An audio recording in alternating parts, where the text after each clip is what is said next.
everyone, and thanks very much for coming to this very timely meeting on From Sickness to Prevention, delivering the 10-year plan for the NHS. I'm Rachel Sylvester. I'm the political editor of The Observer. And before that, I was a journalist at The Times, and I chaired the Times Health Commission. So this is an issue I've looked at really closely and really care about as well. Obviously, as part of the 10-year plan, the government is promising to shift from sickness to prevention and from hospitals to communities. But I think there are really interesting questions about how far the government's willing to go, particularly at a time when the cost of living crisis feels like it's at odds with using tax policy to drive healthier eating.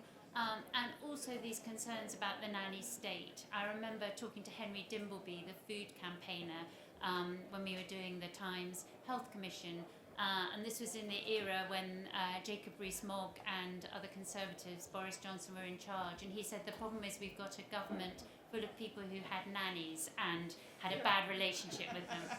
That is no longer the case, but there is still this anxiety in the background about how much should the state intervene. I've talked to both Keir Starmer and Wes Streeting about it in the past, and they both actually personally feel quite strongly that you ought to be willing to intervene. But I noticed the last time I interviewed Wes Streeting, he talked about how he's going to impose targets on the food companies for healthy products, but he isn't going to, for example, insist that there's neutral packaging. So he said Tony the Tiger should be applied to Satsumas as well as Frosties. He didn't say ban Tony the Tiger from packets of cereal, which is what they've done in Chile, the equivalent of Tony the Tiger anyway. So we've got such a good panel with us today. Ravi Gurumurthy, Chief Executive of Nesta, Sarah Woolnough, Chief Executive of the King's Fund, Jennifer Dickson, Chief Executive of the Health Foundation, and Jim Dickson, the MP for Dartford. So a mixture of sort of policy experts and politics. And Ravi, could I come to you first just to say, what do you think the government's getting right? What's the government getting wrong on this? And what would you like to see happen? Thank you, and hello everyone. There's a lot you can say about prevention, but I'd sort of start with two main points, and then I want to talk about obesity specifically, because that's something I do think the government is getting right and has got some good steps. I think the first point is that at a time when the NHS is swallowing up massive amounts of resources, but probably needs more, we do need to find ways of cutting health spending, but improving people's health without costing the earth. And actually that's where you get to primary prevention. So primary prevention, using regulation or tax to cut smoking, to cut alcohol use, to cut obesity, has got to be part of the policy mix.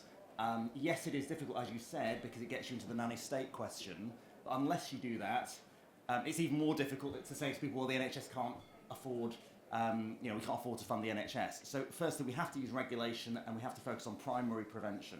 And it was good, I think, that the NHS plan was not framed as a NHS plan, but a health plan. I think the second point is that we also have to look at the allocative efficiency of the NHS. So typically, prevention is 4 times more cost effective than treatment. And things like adherence to statins or smoking cessation produces huge benefits, and we should be spending probably more to do assertive outreach to try and shift people's behaviours on that. So we should look at not just spending more, but are we allocating enough money to preventative interventions? But I want to talk about one thing, as you said, that the government's getting right, I think, which is on obesity. So the fact that changed my mind a little bit about obesity being soluble was this.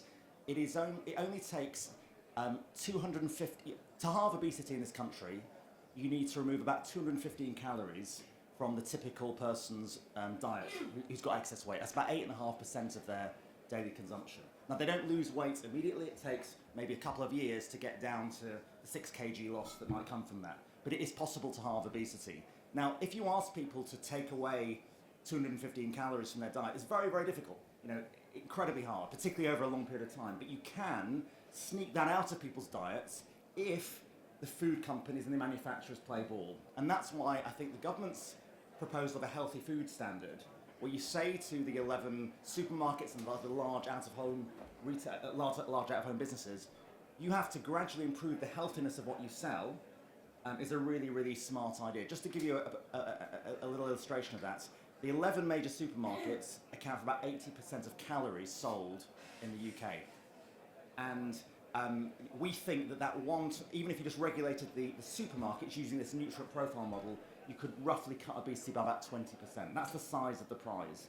So I think that's something the government's getting right. We all know with public health interventions, what starts off quite promising tends to get watered down, delayed, etc. Lobbyists get involved. And it's incredibly important that the opposite happens here. And that's, I think, good start from the government, but they've got to follow through on it. Sarah, do you think they're being ambitious enough? So I was struck, I went to Japan for the Health Commission, and they have the highest life expectancy and the lowest obesity rates in the world. And they've done it as a deliberate policy right from the 1950s. They've had healthy food in schools, cookery lessons in schools, and even companies have a legal obligation to measure all their employees' wastes every year to make sure they're not getting too fat. But it's part of they see it as public and private sector working together to create a healthy workforce. Sarah, do you think the government's ambitious enough? I think, short answer, there's been a gap. So the policy documents Labour published before the election were certainly ambitious. So they talked about genuinely a prevention revolution, this idea of a broad health mission, recognising good health isn't made in hospitals, really trying to understand and tackle living conditions, clean air, the broader, wider determinants of health, and this recognition that we are a bit of an outlier, particularly versus comparable European countries. We have got relatively poor population health, stagnating life expectancy, particularly in some groups. We've got 8.2 million working age people reporting a long-term health condition. So it gives you a sense of, some of the structural issues we're grappling with. So the ambition pre-election, I think, was music to lots of our ears. I think what's happened since, and partly this perhaps speaks to Ravi's point, this inevitability of sometimes rolling back on prevention is action hasn't matched the ambition. And the 10-year plan does have some really positive measures, talks about mental health support upstream, the tobacco and vape bill, some action on obesity, early lung checks, but somehow the collection of measures it seems sort of less than sum of parts. I don't feel as though there's this health mission we were promised with a really central focus and the apparatus you need to follow through and deliver that. So this implementation gap, I think we've got to worry about. So I think short answer, the action to date hasn't matched the ambition. Jennifer, there's such an impact on health inequalities, isn't there, from this? And you look at the difference in life expectancy from the richest and the poorest parts of the country. It's really shocking. Do you think that's, in a way there's a social mobility argument for prevention as well as a health one? Yes, I mean, you're right to point that out, Rachel.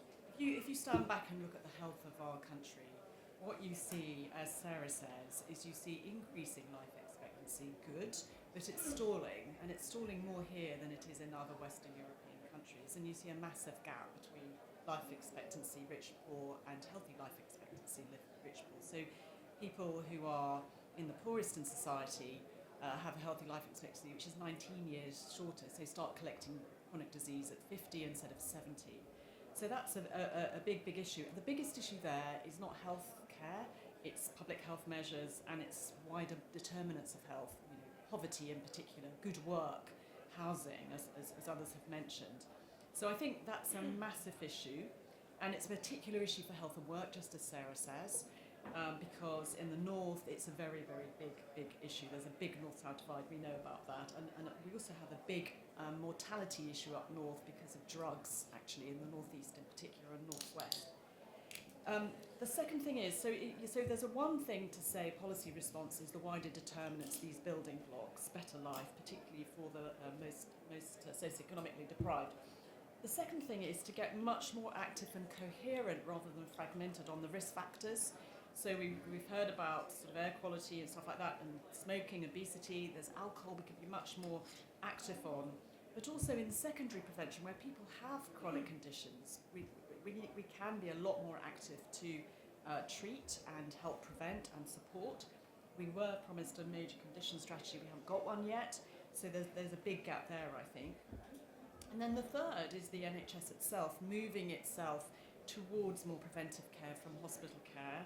And there's a lot of work that can be done on digital with personal health agents, for example, in future. They aren't very far away, where your data is taken into a sausage machine, AI algorithmized, and able to give you proper risk advice before you get ill, and so on and so forth. So there's a lot of interesting stuff there ahead.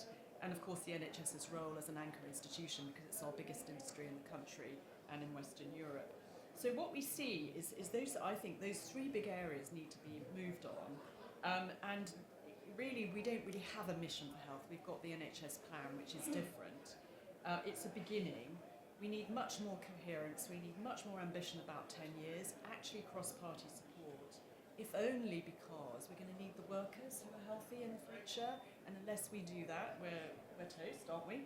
So there needs to be a serious cross-party health vision, similar to the Green Agenda, to the Climate Change Commission.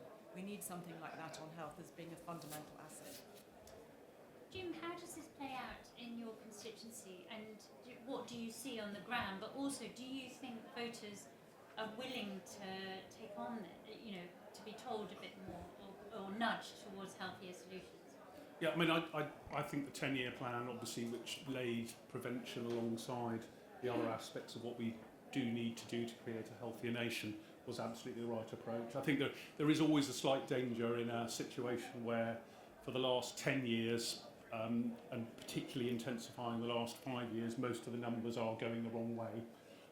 So we've talked about life expectancy, obesity, mental health, all those things that my constituents experience. So I have 15,000 residents who meet the medical definition of being obese. I've still got 10,000 residents who smoke.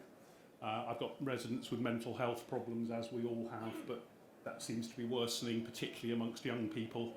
And I've got substance abuse and alcohol problems right across the board as well.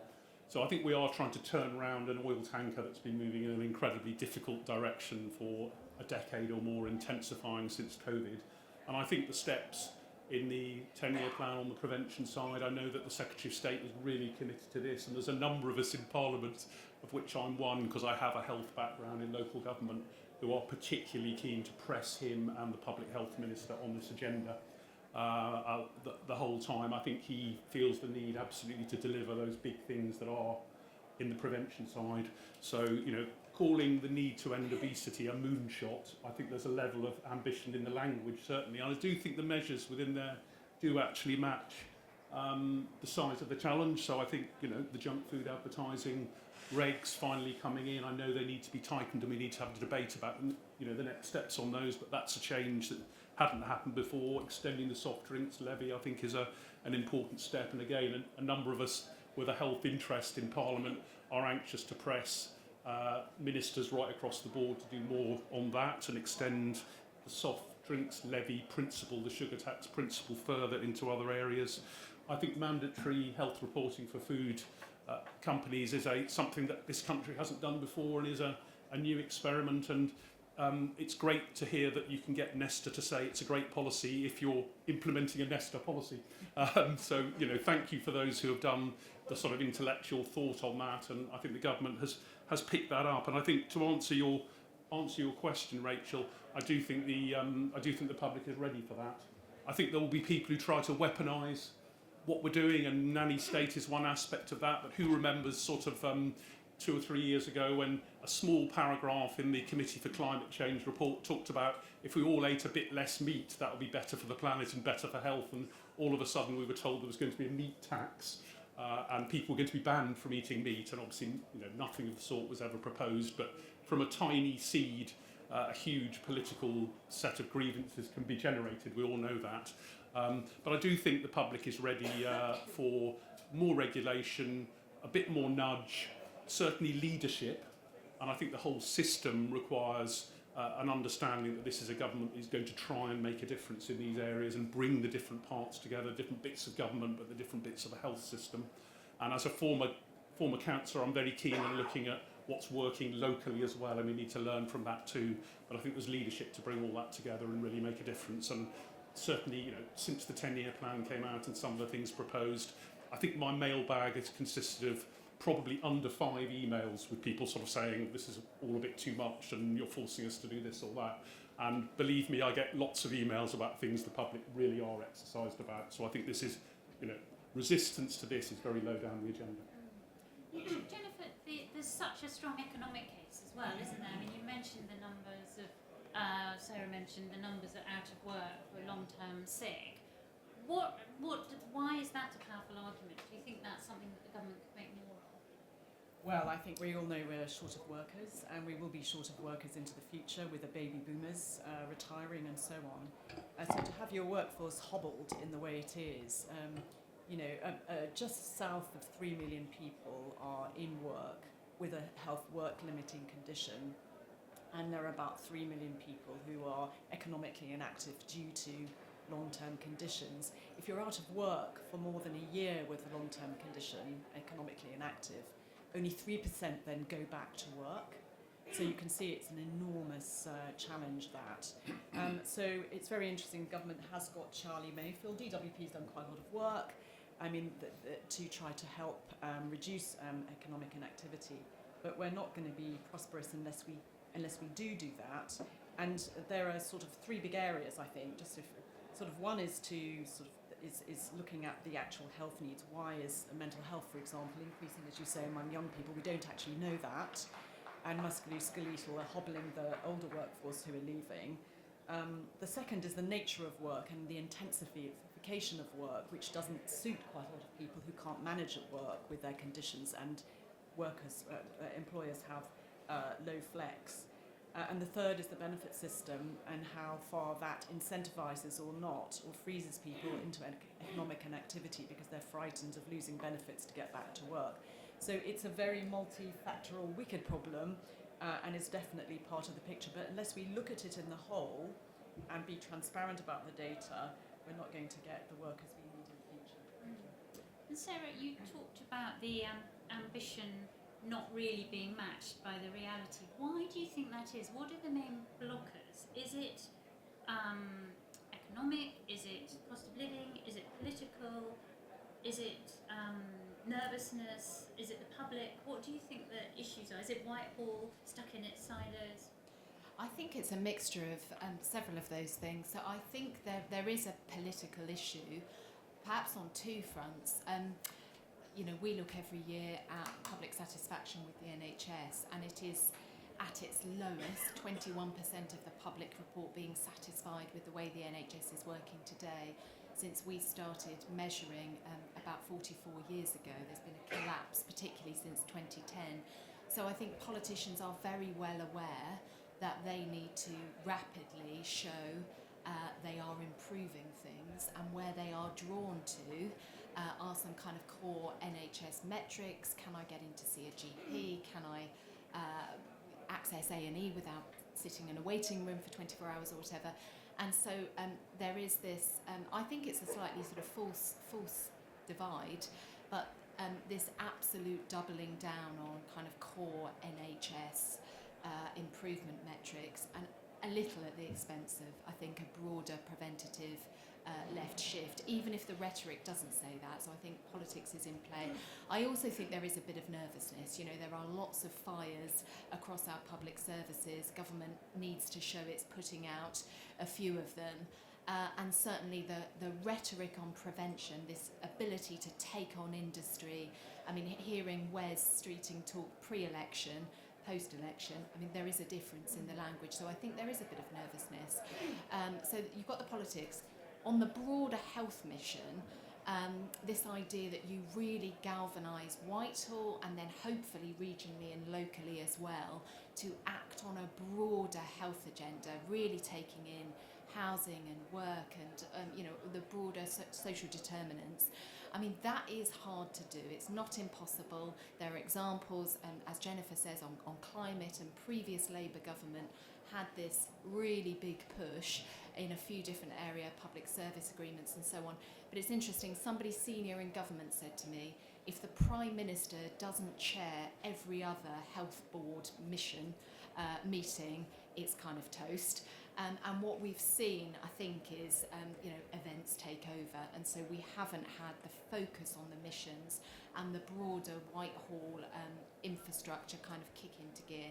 So why hasn't it happened? A mixture of political and policy structural reasons. I mean, there's also the money. So if you look at the cut in real terms in the public health grant as just one measure, it's reduced by about 25% in real terms since 2015-16. So, the 10-year plan does talk about incentivising more preventative activity through rewiring the money and shifting more financial incentives kind of upstream.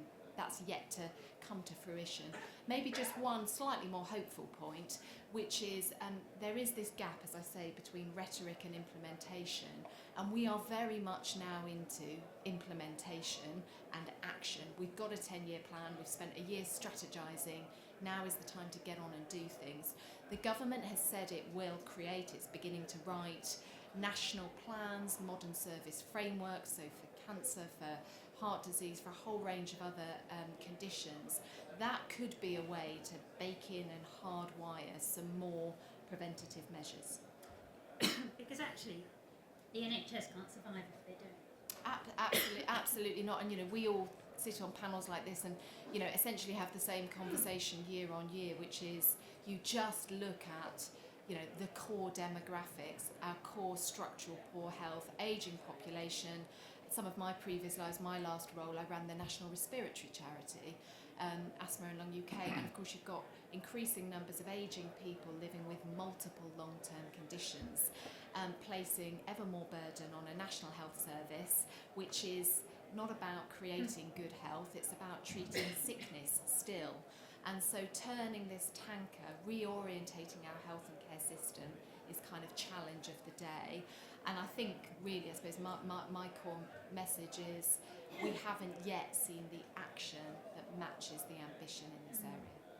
And Ravi, Nesta's been at the forefront of thinking of ideas in this area and been influential on government, particularly on the targets for food businesses.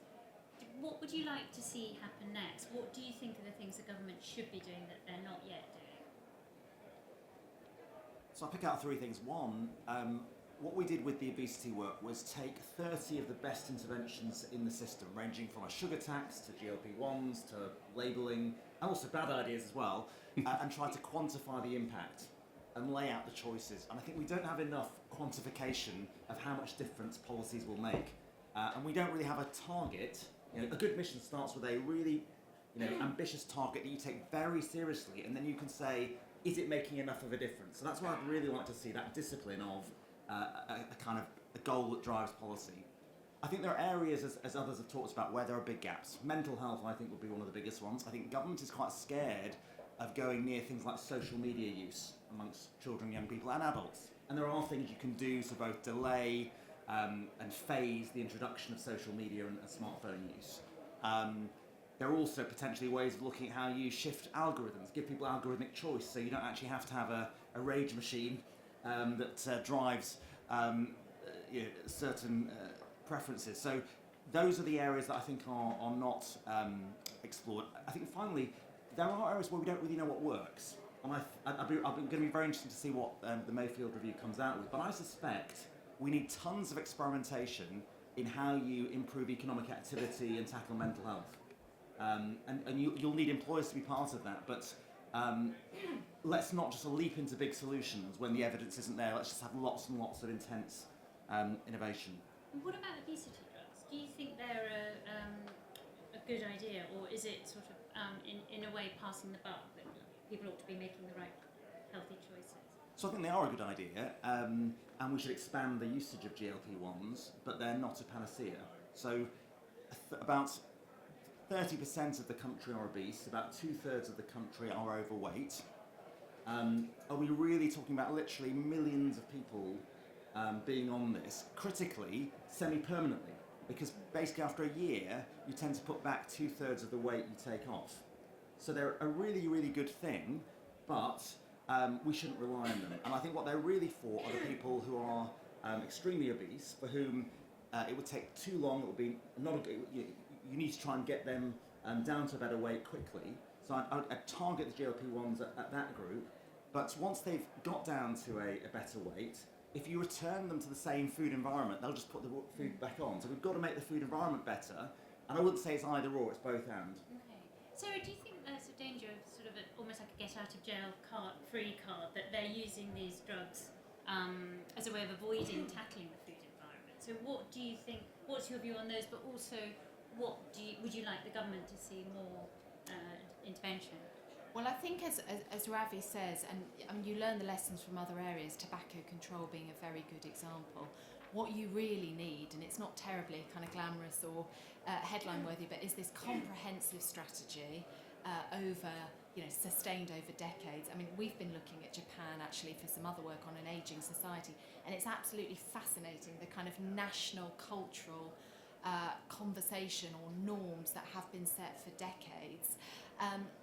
That's a obviously longer term approach, but if you look at the success that we've seen in tobacco control over the past decades, and it has taken decades, essentially you are trying to make these less healthy products, if we think about the obesogenic environment, less accessible, attractive, available. You're trying to shift the kind of cultural norm. And so absolutely there's a place for obesity drugs, but it is one part of this more comprehensive approach. I do think, though, we haven't touched on yet children and younger people, and the stat that always shocks me is a quarter of primary school children leaving primary school obese. And we know, and there's very strong evidence, that if you get into kind of bad habits and at a young age, it's harder to shift that around. And so combining a couple of the government's missions, the health mission and this idea of creating the healthiest generation of children, again, great rhetoric. I don't yet think we've seen the sort of absolute laser-like mission, the target with with an implementation plan beneath it that would say, if we're genuine about shifting the burden of ill health, creating a healthier generation of children, it's got to start pretty young. And then you're into a different range of measures, thinking about workforce around school nurses and health visitors, as well as the food environment. Jennifer, what about technology? Because actually I spoke to the chief executive of Milton Keynes Hospital, and he was giving out Apple Watches to all his diabetes patients, and he reckoned that if he just avoided one amputation, it would pay for the entire program. So actually, is there a way, and what the Apple Watches did was it encouraged them, they had targets for activity every day and it measured their vital statistics. What do you think, are there other things in which technology can both help encourage behaviours but also make people feel more in control of their own health? Yes, I mean, quite a lot of our conversation just now has been on what nanny can do, to put it that way, can do to improve health on the wider determinants. But actually, we mustn't forget the individual level approach, which is what you're saying, and that definitely has a role. I mean, there is definitely a future which is quite close, where we will be having a huge lift in terms of personal advice and information on how to manage our own personal risks, given our own behaviours. I don't know if anyone here reads the scientific journal Nature, but there was a very interesting paper in it 2 weeks ago, which said that a new algorithm combining all sorts of data can predict to 85% accuracy the diseases that we're individually going to accumulate, and also, unfortunately, the date of death as well.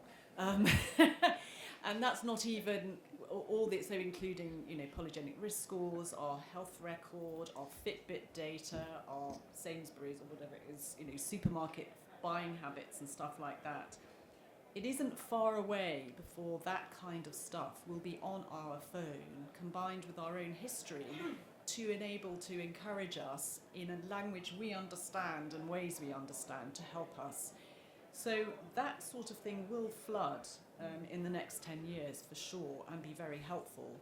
But then you have to ask yourself, there are some sections of society who may not be digitally aware or enabled or engaged. And secondly, people's personal motivation to improve health may be in their boots because of some other oppressive factors like stress at work or whatever it is. So it does have a role, but I think it's going to be a partial role next to nanny. Thank you. Jim, what about the politics of this? Because you've obviously been thinking about this for a long time. How do you think? How should a Labour government frame this argument to make it sort of more about enabling people than nannying them, and also more about equality as well as control? Just to say, as a proud wearer of a Fitbit, I say aye to the last. And I'm trying to delay the inevitable moment of my demise through taking steps around the conference. I completely agree that we need to really lean into the agenda that connects these different elements of government policy. But actually, I think what we're not doing at the moment is telling a good enough story about how the different bits actually fit together, particularly the issue around trying to tackle the wider determinants and thereby tackle health inequality. So, for instance, I don't think we're making nearly enough about the fact we're making a record £39 billion investment in social housing over the next decade.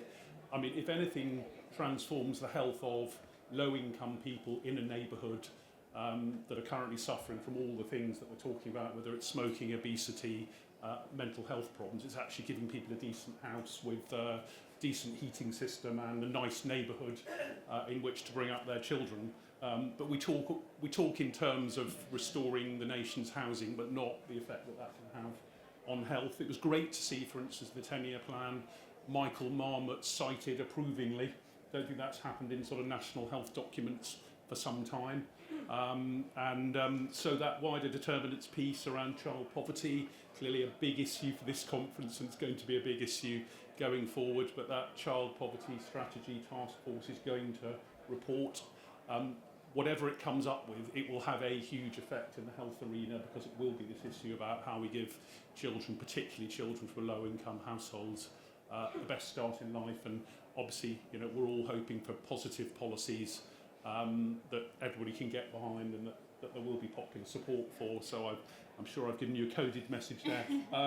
But also, I think lots of prioritisation of physical activity. So I think strategies to get more people walking, and more money in active travel. If ever there was a culture war issue of the last 3 or 4 years that blew up in a way perhaps we didn't expect, the idea that getting more people cycling and trying to make roads more friendly for people who walk, and better neighbourhoods suddenly became this strange attempt to control our population.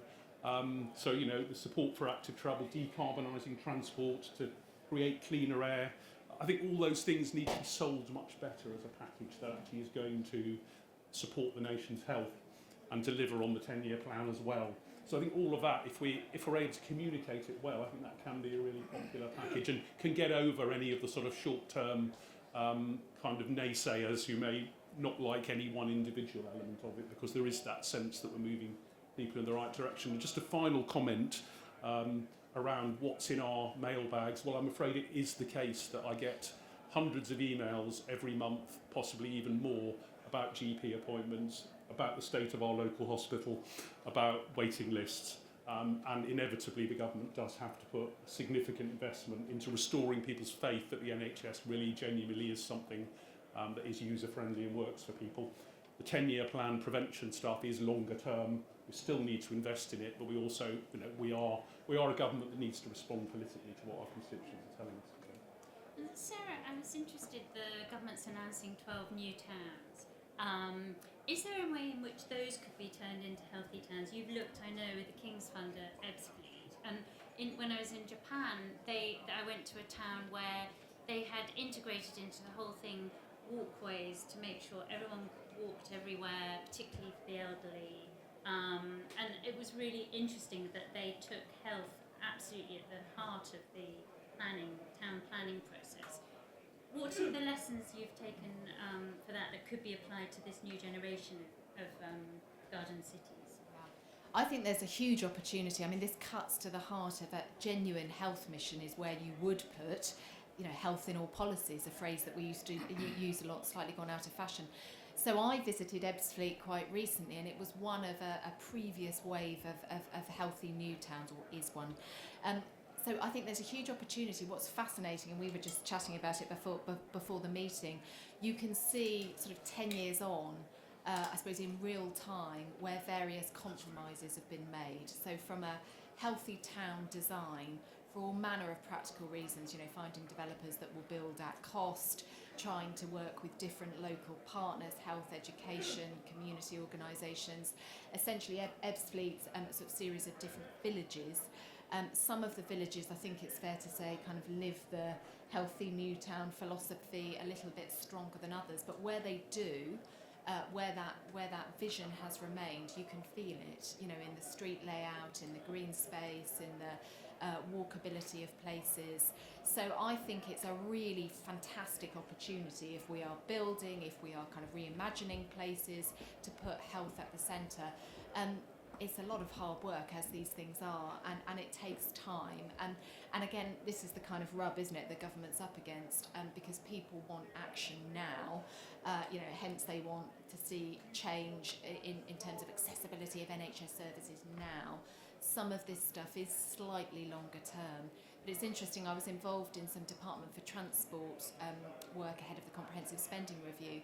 And there's always, I think, a lot of low-hanging fruit. So we talk about active travel, we talk about, sort of grand schemes. Actually fixing crappy pavements is often one of the most impactful things we can do to encourage parents to walk their children to school, encourage, perhaps older people in the community to feel safe to go out walking. So I think, again, across government, and from my work in respiratory, damp and mould in homes is such a driver of poor respiratory health. There's rather a lot we can do short term. Doesn't have to cost huge amounts of money to show we are beginning to live health in all policies. And with the new towns that have worked, what are the characteristics that make them healthy? Well, I think it's often good design and then really good partnership. So I'm sorry to say, and again we were talking about this, in Ebbsfleet, actually I don't think the NHS has been a terribly good partner. And so the health facilities that were promised, well, some of them still aren't there.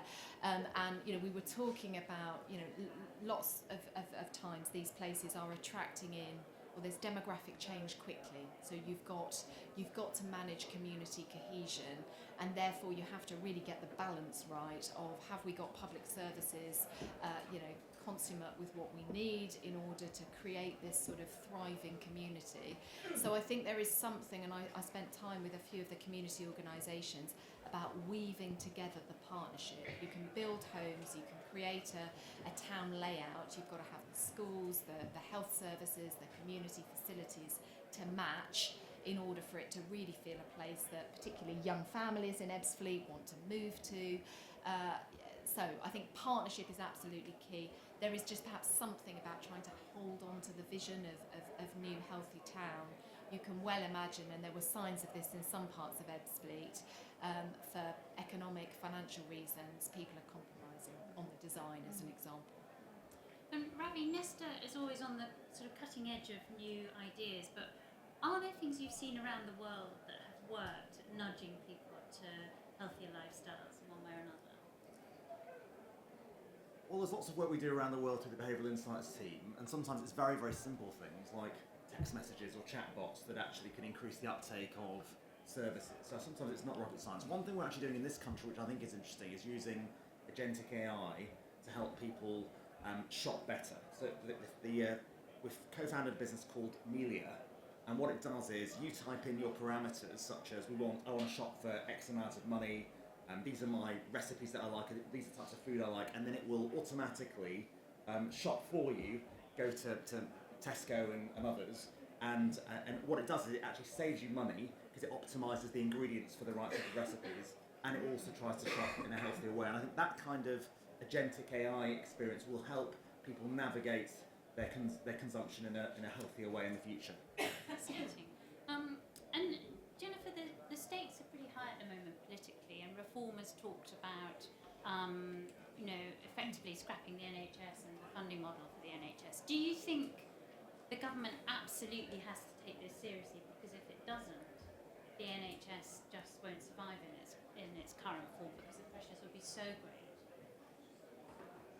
Yes, I mean, I think if you look at the morbidity wave that's coming, partly because of risk factors that we've just been talking about that have baked in ill health for the future, and also the baby boomers sort of, like me, falling off the shelf in the next 30 years, we do have a very big issue, particularly if people don't extend their working lives to help and pay taxes and so on.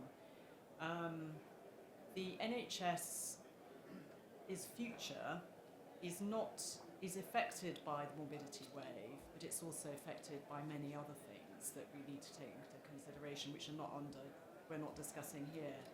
The biggest one is the state of the economy. Despite all Reform's rhetoric, it's actually true that the NHS costs less per head than the health system does in most Western European countries. It's fairly cheap, so you have to ask the question, not can we afford the NHS, but why can't the economy be strong enough to support a relatively cheap health service? That's the question we have to ask, and then we also have to circle back to health and work, and why is it that so many workers every year are dropping out of the workforce? 300,000 a year dropping out. That's the size of the city of Nottingham to become economically inactive. So I think some of the questions are about morbidity, but quite a lot is to do with the state of the economy. I'm going to open to questions in a moment, but Jim, just before we do, how much do you think the government's promised shift from hospitals to community can contribute to this? Or is that just going to put more pressure on the GPs and get your constituents cross about the lack of appointments? Just one, before I answer that, just one quick comment about the Reform approach to health. And what's really interesting is that in Kent, I cover Ebbsfleet as well, so I was very interested to hear the comments about that, and I think most of them are right. But in Kent we have a Reform administration who are already demonstrating a little taste of what a Reform government would look like in terms of its attitude to wider public health. So we have a leader of the council there who's already questioning vaccines. We have a leader of the council there who is quite happy to see the Kent County Council reduce its spend on public health, oppose measures which improve air quality, all the climate change stuff right out of the window immediately. Proudly doing these things as if they're sort of the badge and the flag they want to be identified with. Prioritising motor vehicles and cuts in public transport, all the sorts of things that one could see a Farage government look to try and do. So if ever we need a sort of the canary in the coal mine around what things are going to look like if we allow our political system to surrender to that kind of populist approach, I think we're starting to see it in local areas. Obviously it gives us something to fight hard, and we will, both at national and local level, be trying to expose the sort of quackery that's being put forward, and the kind of lack of any scientific basis for some of these things that are happening, and hope to in fact nail these things politically. Can I just ask, are they actually cancelling vaccine programs? When you say vaccines? Well, the leader of the council came happily back from the Reform conference, where I think Asima Malhotra, a famous sort of vax skeptic, had talked about the need for a public inquiry into the link between the COVID vaccine and cancer, and happily repeated this across the media. And of course, Kent County Council has a role to promote vaccine take-up because it has the public health function. I've written to the leader with some of my colleagues. I've yet to have a reply. I think she's sort of slightly tried to walk back her comments, but not convincingly. And certainly many of, at a lower level within the Reform political machine within Kent, people repeat this sort of stuff the whole time, and it filters up to what the leaders say, because I think they need to feel they have to keep their people on board with a dose of sort of science scepticism. So I think we can expect that, and it's absolutely vital we nail it, and we put forward the more positive vision that we're looking to substitute for that. Just in terms of sort of the wider prevention work, I think that's where we need to emphasise that these are long-term investments in changing behaviour, changing the way the state operates, trying to get government to work, better together, and having an NHS that can deliver. And that's why I think it is so important that we don't forget that we need those immediate investments just in the service. Because I think if people lose faith in the NHS as a system, as something that they rely on, as something that's kind of an article of faith in our society, that it's there for you irrespective of your income. If we lose that, then the cracks open for not just the populist public health arguments I'm making, but the sort of the Farage argument that, let's look at other countries who have private systems and insurance systems. So, really important that we restate at every opportunity the danger to the NHS from some of the arguments being made, but also how much it needs to improve. And I always say to people that between 1997 and 2010, obviously we did see a very rapid improvement. We invested, saw waiting lists come down, we saw public satisfaction in the NHS rise to record levels. It's sort of, we've done it before, we can do it again, let's all go on the journey together. Are there any questions? Yes, lots. Okay, I'm going to take one at the front, one in the second row, and one at the front. I'm going to take three, and then we'll hopefully have time for another round. And if you could just say briefly who you are and keep the questions fairly short, then we'll have time for lots. Thank you, panel. I appreciate your input. My name is Rehana. I come from Birmingham. I had a fracture, a broken bone, a few years ago working in the NHS. I had to leave because I had no support whatsoever. The anxiety and fear of having another fracture is so upfront for people who've got osteoporosis. So I'm here today hoping that you will help us to reach the target which the government has said that by 2030, everybody in wherever you live will have the fracture liaison service, a holistic care service for people who fractured their bones, and that they will be able to be channeled to this service where they can make sure that they are on the right treatment, they can have support mentally. You can imagine that stress of having another fracture, another bone. Okay. Over the part 74, we just very quickly, what we want is for you to help us to roll out this plan. Currently, we're only in the principal stage. Okay. 2025, we want it to end. That's Thank great. you. Thank you. And then the lady behind. Thank you. Amanda Allard from the National Children's Bureau and the Council for Disabled Children. It's been really lovely to hear people talk about children and health, because too often in the health arena they get ignored, and we talk about all age, but we don't actually mean all age. And especially when we're talking about sickness to prevention, obviously the critical factors are children. I just wondered whether the panel had any thoughts on how we get that focus further down the age range. And I've been particularly sort of thinking about some of the things that the panel have been talking about in terms of, too many children are leaving. If you think about us sort of across the different agencies, we've talked about health and housing and DWP. We haven't talked about education. Too many children are leaving education feeling that they've failed, feeling that they don't have a role in the workforce. And I think that really sort of plays into both mental health and then sort of whether or not we're contributing to the workforce. Okay, brilliant. Thank So- you. And then the lady at the front here. Hello there, hi, I'm Laura Cook. I am from the charity Versus Arthritis. As you may be aware, osteoarthritis is one of the leading reasons why people are on waiting lists for surgery.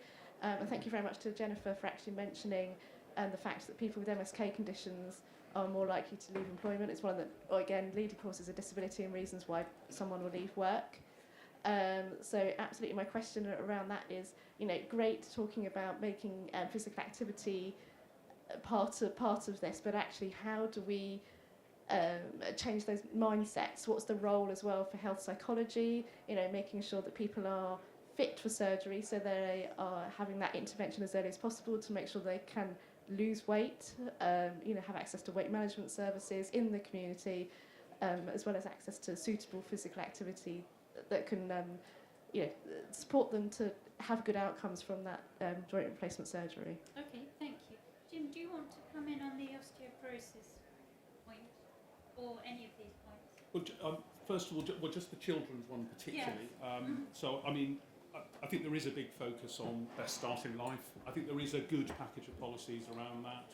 I think sort of trying to make sure that with school-based nurseries, with free childcare, with support for people, to young children to be school ready when they arrive at primary, and also some of the extra mental health support going into schools. I do think there is a sort of package, and free breakfast clubs is obviously part of that as well, with extension of number of children eligible for free school meals. I think we're making sort of significant progress around making sure children do get the best start in life, are looked after in school, do get response to some of the things that, as a result of child poverty, as a result of issues around mental health, that they've lacked in terms of support in schools. And obviously they then need to be able to pass their exams, come out with qualifications and have an opportunity to go into apprenticeship, skilled work, university, whatever works for people. And I think that journey is something that the government is prioritising and doing its best with. So that isn't neglected, and I think that's absolutely critical to our agenda. And yeah.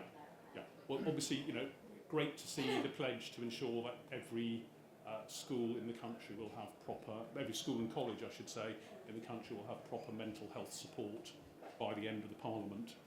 Just one aspect of trying to make sure that issue around what is really ailing children at the moment, mental health support needs, is properly taken care of. So I think that piece around children is we can always do more, but I think it is being properly looked at. I think that's probably the one I'm particularly want to comment on. Jennifer, do you have any thoughts on?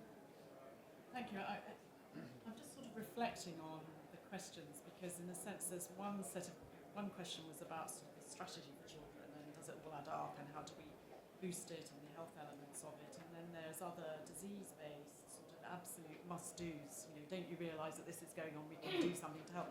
And that's a dilemma of government, isn't it, at the moment, to match the short term with the long term. But on the so I won't tackle the short term, sorry to both, but on the longer term I do think we've got a big issue here. I think Ravi's work at Nesta shows this really well, in that where there's something big like children's health, I don't know that I'm not convinced we've got a full enough picture of exactly what's going on. The intelligence is lacking, and then a coherent strategy with an intelligent pathway forwards is also lacking. It's the same with health and work. You'd be amazed how much we do not know about health and work. We don't share data across DWP about the Department of Health. And the universities aren't really set up to do this because they do grant-funded piecemeal pieces of work. It takes think tanks or foundations to try, and we're kind of short in number, aren't we?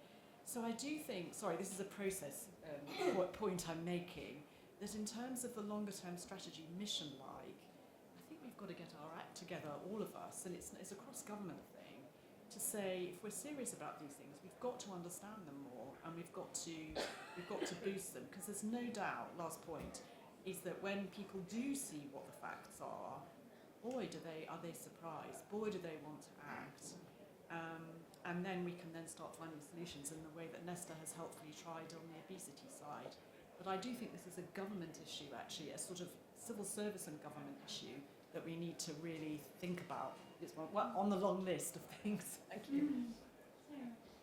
Can I come first back on children, because I think I don't think we fully grasped what a difficult time so many of our children and young people are having at the moment. I was reminded actually last week of some Sunday Times polling that was published last month, I think. So many of our young people aren't very hopeful about the future. This huge tsunami wave of mental distress amongst young people, as well as poor health outcomes, huge anxiety about sometimes going to school. We seem to be just giving our young people a pretty raw deal, and I don't know that we have grasped. Again, I worry a little, because I know there's lots of activity happening. You talk to Department for Health and Social Care, DfE, different bits of government. Somehow it doesn't seem to add up to, are we really grasping the scale of millions of young people not feeling terribly happy, not hopeful about the future, lots of our young people not going into work or training. So I think, I'm hopeful because we are promised another couple of strategies. There's an opportunity a year in for the government to say, this is how we intend to deliver on this mission. I would also just say there is, to build on Jennifer's point, around mental distress, it's something the King's Fund is really interested in. We don't know quite what's going on and we don't know the solutions. We're actually creating an international children's health alliance to try to learn from other parts of the world. What are they doing? Both the micro and then the longer term and more structural.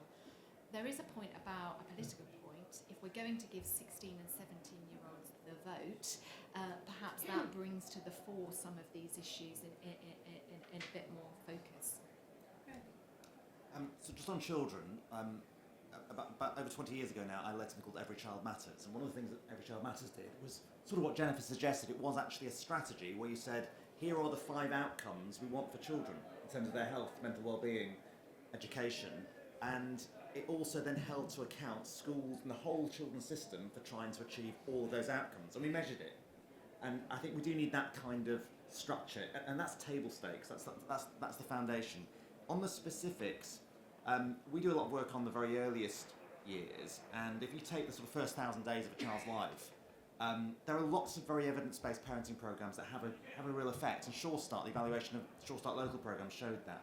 But when we looked at all of the interventions being delivered in local authorities right now, there are 135 different parenting interventions being delivered, but the top 5 most rolled out don't have any evidence behind them. And what's very interesting about this... What are the ones that don't? Well, they just don't have a rigor, they don't have a randomised trial. And the point is that the Department of Education didn't even know this until we did the analysis to ask local authorities, what are you actually delivering? And I think that just reflects a lack of grit or concern about this issue. Can you imagine, in any other field of health, public services spending money on things that don't have an evaluation, and then the Department of Health or NHS thing and not knowing? So that's how orders of magnitude out we are about giving a shit, frankly, about this issue. Really interesting. I was just going to try to address the other questions. Sorry, and I suppose where my mind went to is sort of optimising what we know works, but by contrast, where you do have a good evidence base, and I'm reminded of previous work I've done in respiratory, but also in cancer. Often we're not optimising and rolling out interventions evenly, consistently. I mean, data has to be a huge unlocker of that. So in clinical areas where you do have better connectivity, you're able to better measure, is there a service available everywhere? What's the uptake? What are the outcomes? What are the patient-reported outcomes? It can make a really powerful difference.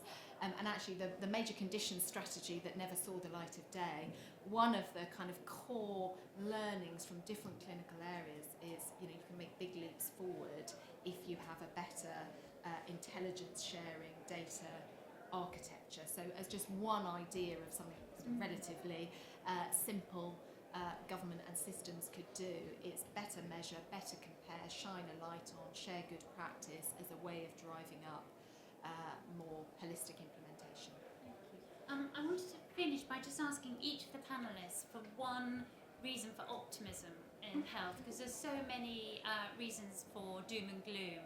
For me, it's this extraordinary new age of cures we're in, that genetics and the advancements in medical science mean you can now cure diseases rather than just treat them.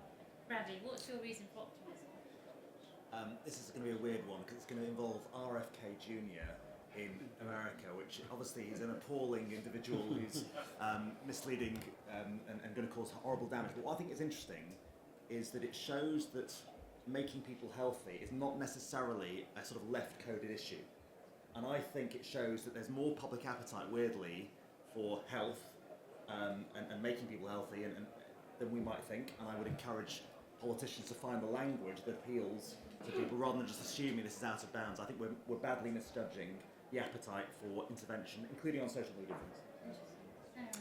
We had all 4 UK CMOs at the King's Fund a week or so ago for a prevention meeting, and they reminded the audience over the longer term, you look over the past 100 years, it partly plays to your point about innovation, But also, I think where the public is, we have made such fantastic strides.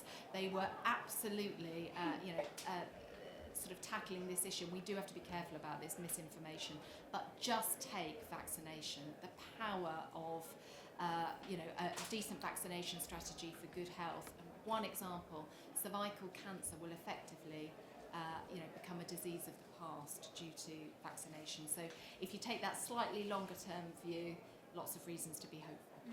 Jennifer? I've got two. I mean, obviously the commitment and talent of people in the British nation to do well on health, and but I think my big one is sorry to be techno-ecstatic. I think is AI and technology, which will just break open new possibilities for us all, both at a population level and state level, and also at individual level.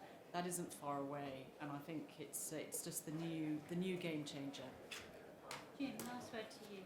Last one is, I think we are starting to demonstrate that the NHS can work on a day-to-day level for people. And the example I would give, it is still more difficult than it ought to be to get a GP appointment when you want it and get it quickly, but it is less bad than it was a year ago. And that is helped by both extra investment, but also some of the technology that's making booking an appointment much easier. And I think if we can start to get some of those incremental gains, I see within this Parliament a bit of a restoration of faith in the NHS as something that is genuinely there to support them. Thank you very much. Thank you to all the panel, and thank you to all of you for coming. It's been a fascinating session. Thank you.